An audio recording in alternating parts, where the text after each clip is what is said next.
বলো। কি বলবো? কিছু বলবে না তো, তোমার দাদা বৌদি এমনি করে থুতু ফেলে ফেলে গোটা জায়গাটা দখল করে নেবে। ও কিছু হবে না। আমার কথা শুনবে না তো, রাত্রের বেলায় খেলা দেখাবো। তো আমার জায়গাতে কি কামাতে তুই ফেললি? দাঁড়া ধুয়ে দিছি।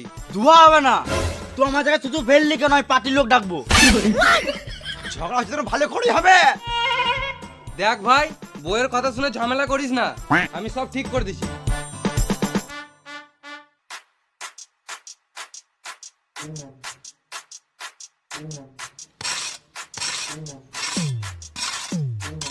দেখো আমাদের মাটি লিলল, এমনি করে একদিন গোটা জায়গাটা দখল করে নেবে। তুই আমার জায়গা থেকে মাটি লিলি কেন? এই মারা মাটি নিলাম তো কি হলো, আবার তো আগের মতন হয়ে গেল। তুইও খুশি আমিও খুশি। আমি খুশি নই, ও আমার জায়গা থেকে মাটি লিল কেন?